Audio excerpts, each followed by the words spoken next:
Hey, welcome back my friend. Now we're going to talk a little bit more about lease options in this video. So now that you know how to attract motivated sellers because you started your own mailing campaign or driving for dollars, you have your bandit signs, people are calling, you understand what their wants or needs are, you're perfecting your negotiating and salesmanship skills, you're attracting motivated sellers. Structure buy and hold using lease options instead of wholesaling. So now we're thinking about two different extra strategies to present to sellers.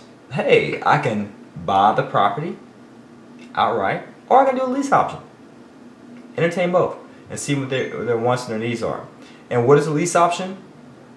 I explained in the last video, but a lease option pretty much is, hey, I'm gonna lease the property from you, Mr. Motivated Seller, with the rights to sublease it to someone else, a tenant buyer.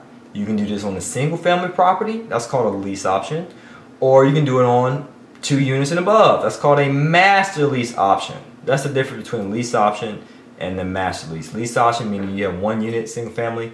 Master lease is you're having a lease over a master. You're having to over all the units, more than one. Okay, so that's pretty much what a lease option. Now my first lease option was in a 3 unit, and I was leasing 1 unit, where I got the property under contract with the landlord, and she had language in the lease that you could not sublease it. And I told her, hey, the nature of my business is I provide housing to international students. So as a result of me providing housing, unfortunately, I won't be able to honor this part of the lease. That's a part of my job, because I was a homestay host for international students in New York City, or in the New York City area, I should say, because I was in Jersey City, to be specific. But who cares? But Miss Landlord, can you take out this language that says subleasing? And she did. So you want to make sure you do that with the sellers as well. So if you're doing a master lease option, you're under contract, have language in there like, hey, do me a favor, take this sublease area out. Now that goes to show that you can create your own lease option, your own legal documents, which I actually recommend for you to do.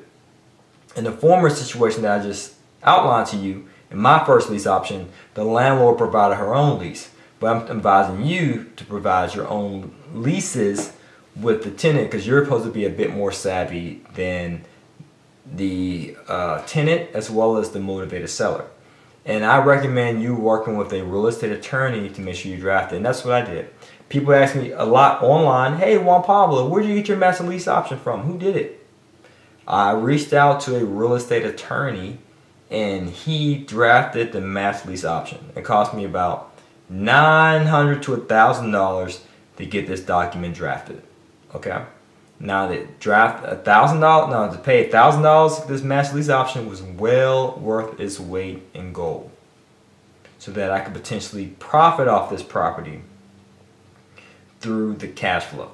Okay, so if you want a document, whether it's a purchase and sale agreement, a lease option, an assignment contract, we have some samples of the documents, not all the examples I just outlined, but some of them in a resources guide. But it's up to you to CYA. So you have to pay some costs in regard to legal matters. So I want to make sure you understand that, because every contract in various states are different. I want you to be known.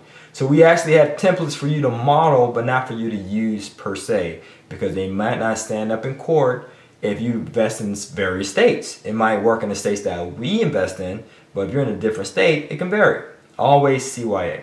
So that's my first lease option. And my next option was a master lease option on a 13-unit apartment building, in which I have a 2-hour video in our resources. It may be found in our total ebook package, but it should be in the resources nonetheless, and I want you to watch that in its entirety, so you hear the good, the bad, the ugly, the numbers, the ins and outs of how I found the deal, how I analyzed the deal, how I structured the negotiation, everything, the whole 9 yards of the master lease option. So I want you to watch that.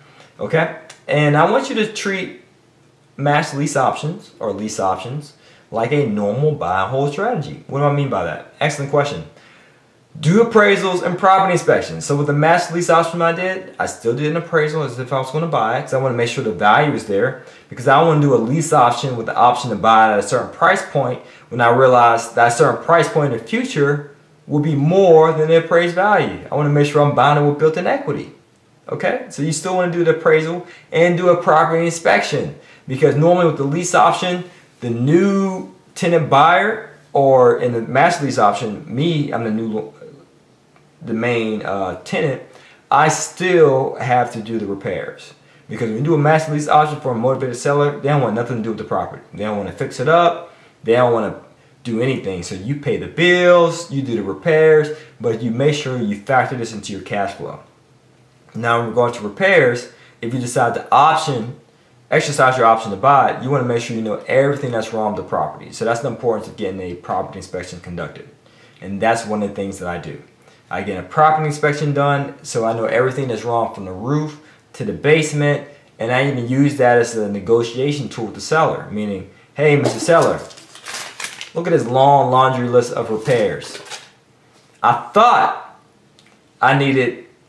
it was only a few repairs needed, but it was actually a long list.